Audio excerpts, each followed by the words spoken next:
Hi guys, we're going to be looking at an oil pastel monoprint of some tools, and the first thing we're going to do is we're going to provide you with a secondary source image of a tool. Well, it's hard to see unless we zoom right in.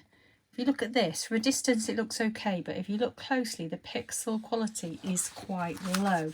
There's a lot of surface texture on this and the hammer, which you might think would work quite well. I think I could draw that even though the resolution is a little bit low.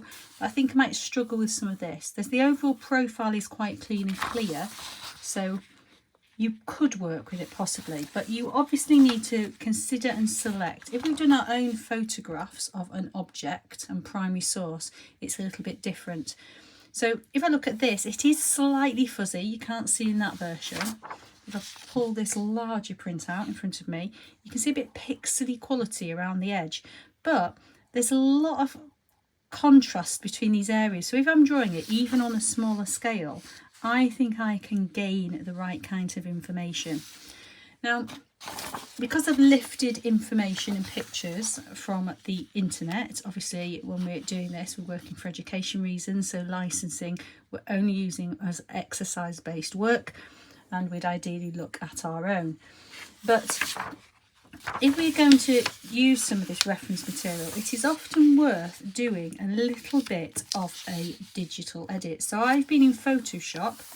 This is the original. You can see I've cropped it out from another image. It's got a green background. The green background isn't really causing me any conflict or problem, because actually I can see the edge of the object quite clearly because of the colour, even though I plan to work in monochrome. But where I've edited some of the tone and contrast, you can see on this section, you can see a bit more tonal range. I've got more surface. So sometimes a digital edit is useful to gain more information. So in this process, we are going to transfer using a transfer technique called an oil pastel monoprint.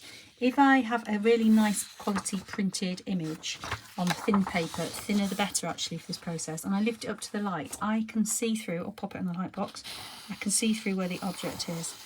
It saves me covering the whole of the background. So I'm just going to fill it around that, over in that shape, making sure I've covered the whole shape. The next thing I'm going to do is I'm going to take an oil pastel and I'm going to cover the back of the image. Now it might be a little bit messy. We want a good coverage. That is good coverage. This is not. If it's like that, it will be patchy. So the better the coverage, the better your image is going to work.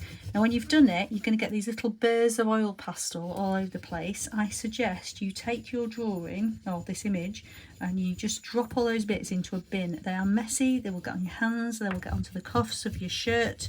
If you're wearing a nice light school shirt, they're going to be very annoying, and your parents are not going to be grateful. So good practice, make sure that they're not on your cuffs. Now here is one I prepared earlier where I've done it and I've shaken all the bits off, and now I'm going to just trim this down. The reason why I'm trimming it down is because I'm going to put it onto the size paper I want to work on, and I want to be able to lift it up and look at what I'm doing.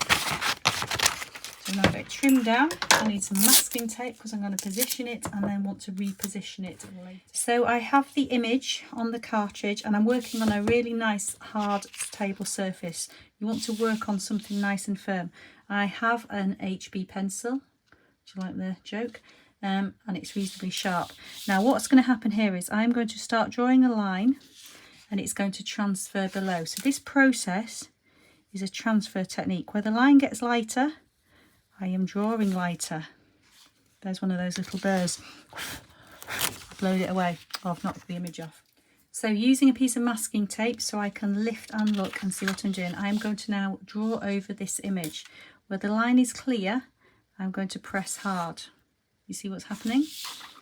I'm going to draw. When it gets lighter, I'm getting lighter. I'm working with a standard HB pencil. Do you like the joke? It's not blunt. If you want a softer mark, a softer pencil would create a softer mark. But here, I'm just drawing in. Can you think why I might be using a bit of a broken line? It's an old looking object and I'm trying to make it look old. Now, I'm not going to draw anything in the background. Clearly there isn't on this image anything in the background, but in some of the pictures that I give you, there might be a bit of shadow don't draw the shadow on this object, because the thing we're going to do with these requires a plainish background. So into here I'm looking at the kind of marks and textures.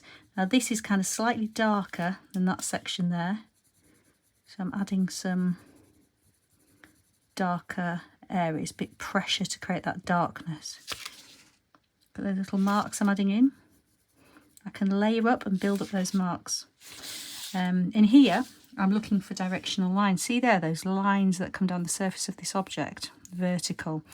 You might remember in year 7 drawing cylinders and things, we did vertical lines and sort of curved lines to suggest the volume, the arc surface, and yet the vertical profile. So you can see the type of marks is transferring really nicely. Now you're probably thinking, why on earth am I making you do plotting and things like that?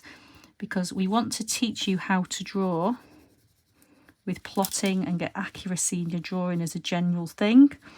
But equally, this particular task is about tone and it's about mark making. So if you have drawn a scissor drawing or another drawing of that type and have had feedback about surface and tone, this is really, really good for you to learn about the kind of marks that you could use. Depending on the object, you might think about the nature of those marks. You might think there's some dots into here. If I just bang everywhere, it will look wrong. So you have to think about the density and distribution of marks.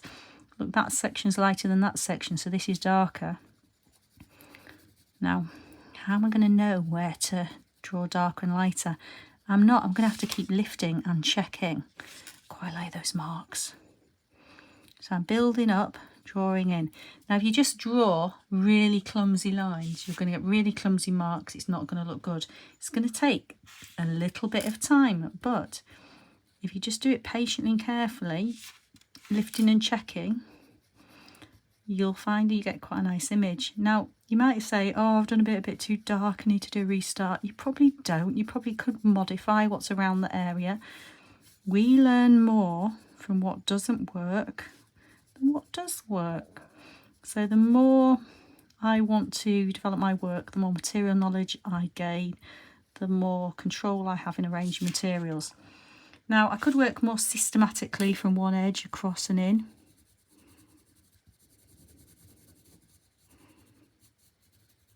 Or I could just dot around looking for similar tones.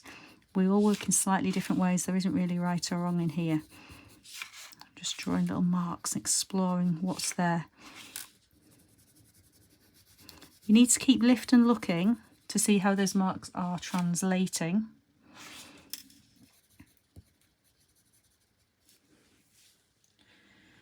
Now, what's happened here? Something's gone wrong. I'm going to show you it. On here, see that and that? They weren't part of the drawn marks. They were like burrs of the oil pastel that were on there. They're now worked into the drawing. I can't get rid of them.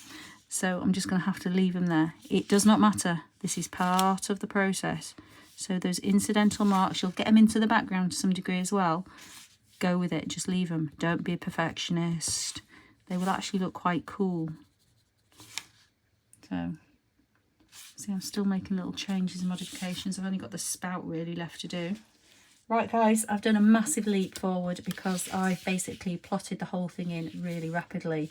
You can see on the actual surface the drawn marks, but obviously it's how they transfer. I've been working on it and then lifting and looking. Lift and look is the way. You're learning, remember, about mark making and techniques. There's places where it's gone wrong, where there's little burrs of the oil pastel were stuck on the back there, so they're transferred blobby. That does not matter. I'm still fiddling with it after all. Look, it's hard to know when to finish.